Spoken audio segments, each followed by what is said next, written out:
Hi guys, അപ്പോൾ ഇന്ന് നമ്മുടെ യാത്ര കുട്ടിപ്പട്ടാളമൊക്കെ ആയിട്ട് അരുവിക്കാൽ വെള്ളച്ചാട്ടം കാണാനാണ്. അത് പൂഞ്ഞാർ ടൂറിസത്തിൻ്റെ അണ്ടറിൽ വരുന്ന ഒരു വാട്ടർഫോൾസാണ്. പൂഞ്ഞാറിൽ നിന്നും പാതാമ്പുഴയ്ക്ക് വരുന്ന വഴിക്ക് പാതാമ്പുഴ ടൗണിന് കുറച്ച് ഇപ്പുറയായിട്ട് ഒരു SNDP അമ്പല ശാഖയുടെ ഒരു ബാനർ കാണാം. അവിടെ നിന്ന് താഴേക്കുള്ള വഴിയെ പോകുമ്പോൾ അവിടെ ഒരു ചെറിയ പാലമുണ്ട്. അതായത് പാതാമ്പുഴ തോടിൻ്റെ പാലം.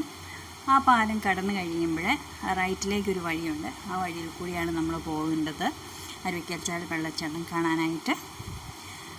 കഴിഞ്ഞ ആഴ്ചയൊന്നും അവിടെ വെള്ളം ഉണ്ടായിരുന്നില്ല, കാരണം വേനലായതുകൊണ്ട് തന്നെ. എന്നാൽ ഈ ആഴ്ച പെയ്ത മഴയിൽ വെള്ളച്ചാട്ടത്തിൽ അത്യാവശ്യം നന്നായിട്ട് വെള്ളം വന്നിട്ടുണ്ട്. അത് നമുക്ക് തോട് കാണുമ്പോൾ തന്നെ അറിയാം, അത്യാവശ്യം നല്ല വെള്ളമുണ്ട്. അപ്പോൾ അതുകൊണ്ട് ഇനി ഈസ്റ്ററൊക്കെ ആയിട്ട് പിള്ളേർ തോട്ടി ചാടാൻ പോകാം എന്ന് പറഞ്ഞപ്പോൾ ഡാഡി പറഞ്ഞു, എന്നാൽ ഒരു കാര്യം ചെയ്യാം, നമുക്ക് അരുവിക്കാൽ വെള്ളച്ചാട്ടം കാണാൻ പോകാമെന്ന് പറഞ്ഞു. അങ്ങനെ ഞങ്ങൾ വണ്ടിയൊക്കെ ആയിട്ട് അരുവിക്കാൽ വെള്ളച്ചാട്ടം കാണാനായിട്ട് പോവുകയാണ്. അപ്പോൾ റോഡ് നിങ്ങൾക്ക് കാണാം. ഒരു വണ്ടിക്ക് കടന്നു പോകാവുന്ന രീതിയിൽ സുഗമമായ ഒരു റോഡാണ്. ഓപ്പോസിറ്റ് വണ്ടി വന്നാൽ നമുക്ക് ഒതുക്കി കൊടുക്കാനായിട്ട് ചില സ്ഥലങ്ങളിൽ ഇച്ചിരി റിവേഴ്സൊക്കെ എടുത്താണെങ്കിലും നമുക്ക് കടന്നു പോകാൻ പറ്റും. പിന്നെ റോഡിന് ഇരുവശവും മരങ്ങളൊക്കെ ഉള്ളത് കൊണ്ട് റോഡിന് അത്യാവശ്യം തണലുണ്ട്. അപ്പോൾ കാൽനടയായിട്ടും നമുക്ക് ഈ വെള്ളച്ചാട്ടം കാണാൻ പോകാൻ പറ്റും. ഞാൻ പറഞ്ഞ പോലെ 2 കിലോമീറ്ററാണ് മെയിൻ റോഡിൽ നിന്നും ഇങ്ങോട്ടേക്കുള്ള ദൂരം. ഏകദേശം വെള്ളച്ചാട്ടത്തിൻ്റെ ഒരു 500 മീറ്റർ അടുത്ത് വരെ വണ്ടി ചെല്ലും. അവിടെ പാർക്കിംഗ് സൗകര്യമൊക്കെ ഉണ്ട്. റബ്ബർ തോട്ടത്തിലൊക്കെ ആയിട്ട് കയറ്റി പാർക്ക് ചെയ്യാം. പിന്നെ പാർക്കിങ്ങിന് അവിടെ സൗകര്യം ഒരുക്കിയിട്ടുണ്ടെന്നാണ് പറഞ്ഞത്. പൂഞ്ഞാർ ടൂറിസത്തിൻ്റെ വിധ ഒരു കൗണ്ടറൊക്കെ അവിടെ ഓപ്പൺ ചെയ്ത് വരുന്നുണ്ട്, ആക്റ്റീവായിട്ടില്ല. അപ്പോൾ അവിടെ നമുക്ക് വണ്ടി പാർക്ക് ചെയ്ത ശേഷം വെള്ളച്ചാട്ടത്തിന് അങ്ങോട്ടേക്ക് നടന്നു പോകണം. ആ നടന്നു പോകേണ്ട വഴി എന്ന് പറയുന്നത് അധികം വീതിയില്ലാത്ത ഒരു കാൽനട, ഒരാൾക്ക് സുഗമമായി നടക്കാൻ പറ്റിയ ഒരു കാൽനടയാണ് ഇത്.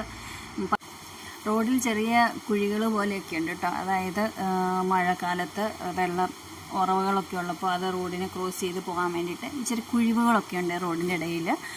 അപ്പോൾ അത് ശ്രദ്ധിച്ചില്ലെങ്കിൽ നമ്മൾ വണ്ടിയുടെ അടിയൊക്കെ തട്ടും. ഞങ്ങളുടെ വണ്ടിയുടെ അടിയൊന്ന് തട്ടിയായിരുന്നു, കാരണം തണലുണ്ടായിരുന്നു. അതുകൊണ്ട് ആ കുഴിവ് ഡാഡി കണ്ടില്ല.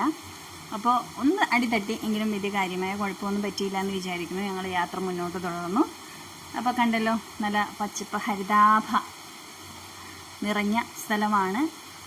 നല്ല നല്ല മരങ്ങൾ, കാഴ്ച കണ്ണിന് കുളിർമയേകുന്ന ഒരു സീനറിയാണ് എന്ന് തന്നെ പറയാം. പ്രത്യേകിച്ചും മരുഭൂമിയിലെ മണലാരണ്യത്തിലൊക്കെ കിടന്ന് കഷ്ടപ്പെട്ട് വരുന്നവർക്ക്. അപ്പോൾ ഇവിടെ വരെയാണ് കേട്ടോ നമുക്ക് വണ്ടിക്ക് പോകാനുള്ള സൗകര്യമുള്ളത്.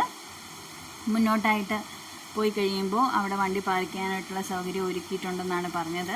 ഞങ്ങളെന്തായാലും അങ്ങോട്ടൊന്നും പോയില്ല.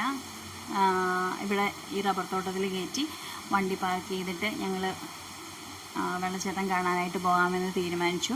കാരണം ഉച്ച കഴിയുമ്പോഴത്തേനും മഴ തുടങ്ങും. അപ്പം നമുക്കിവിടെ ഒരു 2, 2:30, 3 ആകുമ്പോഴത്തേനും മഴ തുടങ്ങിക്കഴിഞ്ഞ് കഴിഞ്ഞാൽ ചിലപ്പോൾ ഒരുപക്ഷെ വെള്ളച്ചാട്ടത്തിന് മുന്നേ ഉള്ള സ്ഥലങ്ങളിൽ അതിന് മുമ്പേ മഴ തുടങ്ങിയിരിക്കാം. അപ്പം റിസ്ക് അല്ലേ. അപ്പോൾ അതുകൊണ്ട് പിള്ളേരെയും കൊണ്ടൊക്കെ പോകുന്നതായതുകൊണ്ട് ഞങ്ങൾ ഇവിടെ തന്നെ പാർക്ക് ചെയ്തിട്ട് എത്രയും പെട്ടെന്ന് വെള്ളച്ചാട്ടത്തിൽ പോയിട്ട് വരാമെന്ന് തീരുമാനിച്ചു. അപ്പോൾ 2 പേര് നേരത്തെ ഈ വെള്ളച്ചാട്ടത്തിൽ പോയിട്ടുള്ളത് കൊണ്ട് അവർ ഞങ്ങൾക്കെല്ലാം അറിയാമെന്ന വ്യാജേന മുന്നോട്ട് നടക്കാൻ തുടങ്ങി, കുഞ്ഞിപ്പെണ്ണും കുഞ്ചേട്ടായും. അപ്പോൾ അവരുടെ പുറകെ പോകുന്നുണ്ട്. അപ്പോൾ ഇതാണ് നമ്മൾ നടന്നു പോകേണ്ട വഴി. ആദ്യം ഇത്രയും വീതിയുണ്ട് കേട്ടോ, കാരണം അത് ആ വീടിൻ്റെ അവിടെ നിന്നുള്ള ഇറങ്ങുന്ന ആ വഴി ആയതുകൊണ്ടായിരിക്കാം. അവിടെ കുറച്ച് ഭാഗം വരെ വണ്ടിയൊക്കെ അവിടെ റബ്ബർ തോട്ടങ്ങളൊക്കെ ഇഷ്ടം പോലെ ഉണ്ട്. അപ്പം അങ്ങോട്ടേക്കുള്ള സാധനങ്ങൾ കൊണ്ടുപോകാനും ഒക്കെ ആയിട്ടായിരിക്കാം അത്യാവശ്യം വീതി ഉണ്ടായിരുന്നു കുറച്ച് ദൂരം. പിന്നെ അങ്ങോട്ട് ഒരാൾക്ക് നടക്കാൻ പറ്റിയ പാതയാണ്. അപ്പോൾ ഇത് കണ്ടല്ലോ, ഇതാണ് ഞാൻ പറഞ്ഞ വഴി. അപ്പം ഇതുപോലെ ഇച്ചിരി റിസ്കി ആയിട്ടുള്ള സ്ഥലങ്ങളുണ്ട് ഇടയ്ക്ക് നടക്കാനായിട്ട്. അപ്പം ശ്രദ്ധിച്ചൊക്കെ നടന്നില്ല എങ്കിൽ ചിലപ്പോൾ മൂക്കും കുത്തി താഴെ വീഴും. അപ്പോൾ എന്തായാലും നമ്മൾ ഇങ്ങനെയൊക്കെ സ്ഥലങ്ങളിലൊക്കെ പോകുമ്പോൾ അത്യാവശ്യം ശ്രദ്ധിച്ചല്ലേ പോവുള്ളൂ. അപ്പോൾ പിള്ളേരെയും കൊണ്ടൊക്കെ പോകുന്നവർ ഒന്ന് ശ്രദ്ധിക്കുക. കാരണം ഇടയ്ക്കിടയ്ക്ക് ഇതുപോലെ വെള്ളമൊഴുക്കുകളും പാറകളും ഒക്കെ ഉണ്ട്. അപ്പോൾ പാറകളിലൊന്നും ഇപ്പോൾ വേനലായിരുന്നുകൊണ്ട് വലിയ തോതിൽ പായലൊന്നും പിടിച്ചു തുടങ്ങിയിട്ടില്ല. പക്ഷെ നല്ല മഴക്കാലത്തൊക്കെ വന്നു കഴിഞ്ഞാൽ നല്ല പായലൊക്കെ ഉണ്ടാവും. അപ്പോൾ ദേ ആ നീല ഉടുപ്പിട്ട കുട്ടി നിൽക്കുന്നത് കണ്ടോ, അവിടം വരെ ആ വെള്ളച്ചാട്ടത്തിൻ്റെ വെള്ളം തെറിക്കുന്നുണ്ട്. എന്താ ഈ ഊത്തനടിക്കുക എന്ന് പറയില്ലേ, അതുപോലെ നമ്മുടെ മേത്തേക്ക് തെറിക്കും. അപ്പോൾ അവർ ഞാൻ വരാൻ വേണ്ടി വെയിറ്റ് ചെയ്യുകയാണ് ഇറങ്ങാനായിട്ട്. ഞാൻ ആദ്യമേ പറഞ്ഞായിരുന്നു ഇറങ്ങരുത്, ഞാൻ വന്നിട്ട് ഇറങ്ങിയാൽ മതിയെന്ന്. അപ്പോൾ ഇങ്ങനെ കാത്തി നിൽക്കുകയാണ് നമ്മുടെ കുട്ടിപ്പട്ടാളം. കൊള്ളാം, അടിപൊളി അല്ലേ. ഇച്ചിരിയും കൂടെ അടുത്ത് ചെന്നെടുക്കുമ്പോൾ ഉണ്ടല്ലോ നല്ല സൂപ്പർ, നല്ല ഹൈറ്റിൽ നിന്നാണ് വരുന്നത്. നമ്മൾക്ക് ആ വെള്ളച്ചാട്ടത്തിലേക്ക് ഇറങ്ങിക്കഴിഞ്ഞ് കഴിഞ്ഞാൽ നമ്മൾ തള്ളി വിടുന്ന പോലെയാണ് വെള്ളം നമ്മുടെ മേത്തേക്ക് വീഴുമ്പോൾ. ഇപ്പം ഇത്രയും വെള്ളമല്ലേ ഉള്ളൂ, അതുകൊണ്ട് നമുക്ക് അതിൻ്റെ അടി വരെ പോകാൻ പറ്റി.